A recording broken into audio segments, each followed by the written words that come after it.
Assalamualaikum warahmatullahi wabarakatuh. Perkenalkan, nama saya Latifah Rizka Nurjana. Di sini saya akan sedikit membahas dan berpendapat mengenai apakah Indonesia sebenarnya negara yang sosialis, kapitalis, atau ekonomi Islam.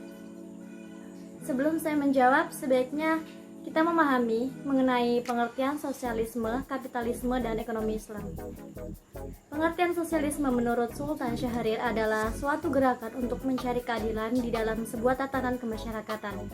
Sedangkan menurut Teuku Mayarudi, sosialisme merupakan sebuah paham yang mementingkan kepentingan bersama dibanding kepentingan pribadi atau individu.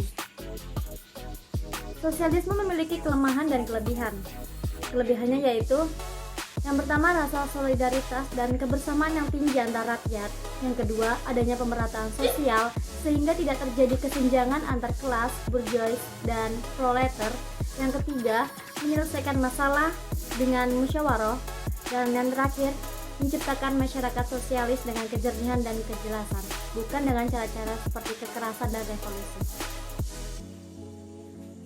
Kemudian ada kekurangan sosialisme. Yang pertama, paham sosialisme tidak selaras dengan sifat manusia yang selalu ingin lebih dan tidak puas melakukan sesuatu. Yang kedua, membatasi kreativitas dan pengembangan diri karena lebih mementingkan kebersamaan dan gotong royong, sehingga waktu agar setiap individu bisa berkembang tidak ada. Dan yang terakhir, hak asasi manusia kerap kali diabaikan demi kepentingan bersama. Dan selanjutnya kita memasuki contoh ideologi sosialisme, yaitu adanya penghapusan produksi secara bebas dan kompetitif. Yang kedua, kegiatan gotong royong sebagai bentuk rasa solidaritas dan kebersamaan dalam masyarakat. Yang ketiga, ikut memberikan bantuan saat ada anggota masyarakat yang mengalami kecelakaan. Dan yang terakhir, terwujudnya kemakmuran bersama melalui usaha kolektif masyarakat. Selanjutnya ada kapitalisme. Menurut Insinyur Soekarno, kapitalisme ialah suatu sistem sosial dalam masyarakat yang muncul karena cara produksi yang memisahkan kaum buruh dari alat-alat produksi. Kapitalisme juga disebut sistem ekonomi yang memberikan kebebasan penuh terhadap individu atau sektor swasta untuk bisa berperan aktif dalam kegiatan ekonomi demi mendapatkan keuntungan. Kapitalisme memiliki ciri-ciri yaitu sebagai berikut. Yang pertama, pengakuan atas hak-hak pribadi masing-masing individu. Yang kedua, pemilikan alat-alat produksi oleh individu. Yang ketiga, individu bebas memilih pekerjaan atau usaha sendiri. Yang keempat, ekonomi diatur oleh mekanisme pasar. Yang kelima, pemerintah punya peran yang amat kecil dalam kegiatan ekonomi. Yang keenam, motif yang menggerakkan perekonomian ialah untuk mendapatkan laba. Yang ketujuh, manusia dipandang sebagai homo economicus, yakni pribadi yang selalu mengejar keuntungan sendiri. Dan yang terakhir ada paham individualisme didasarkan materialisme atau hedonisme. Selanjutnya, contoh kapitalisme di Indonesia. Period kapitalisme yang terus tumbuh di Indonesia sampai saat ini ternyata tidak lepas dari pengaruh kolonialisme Belanda. Pada masa berlakunya sistem tanam paksa dari Volk, peristiwa itulah yang menjadi akar kapitalisme di Indonesia. Kekejaman sistem tanam paksa oleh Belanda ini jadi bentuk nyata dari kapitalisme, yakni Belanda memeras kekayaan pribumi demi memenuhi kepentingan pemerintahnya sendiri. Setelah sistem tanah paksa ini hilang dan Indonesia merdeka, kapitalisme di Indonesia berkembang dengan bentuk imperialisme baru. Pada masa Orba, modal-modal asing mulai masuk ke Indonesia dan gap antar masyarakat yang punya modal dan tidak punya modal pun semakin terlihat. Sayangnya, sampai saat ini sistem kapitalisme masih berkembang di Indonesia. Bisa kita lihat di mana kekayaan sumber daya Indonesia masih dieksploitasi oleh negara-negara lain. Meski begitu, kita pun bisa melihat upaya pemerintah Indonesia untuk mencegah hal tersebut terus terjadi. Bisa dilihat dari kasus Freeport di Papua yang akhirnya 51% saham bisa dikuasai oleh Indonesia.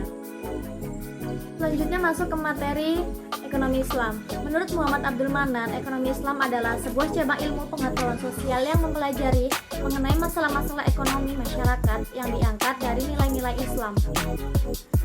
Dan ekonomi Islam juga merupakan bagian dari suatu tata kehidupan lengkap yang didasarkan pada 4 bagian nyata dari pengetahuan, yaitu Al-Quran, Sunnah, Ijma, dan Qiyas.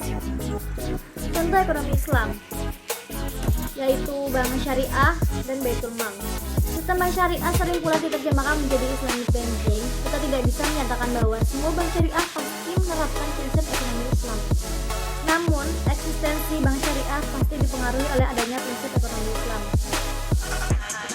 Kemudian Baitul Mal pada awalnya adalah rumah untuk menempatkan harta rampasan perang pada masa Nabi Shallallahu Alaihi Wasallam. Pada masa kekhalifahan, Baitul Mal berfungsi menjadi departemen keuangan, di mana memiliki tugas mengelola keuangan umat.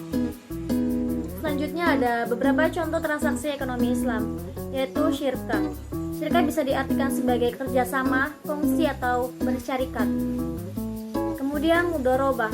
Mudharabah dapat diartikan sebagai bagi hasil antara dua pihak, yaitu pemilik modal dan pelaksana.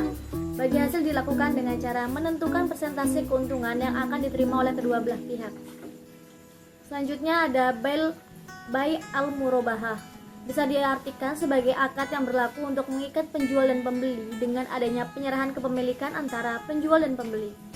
Istilah lain adalah jual beli.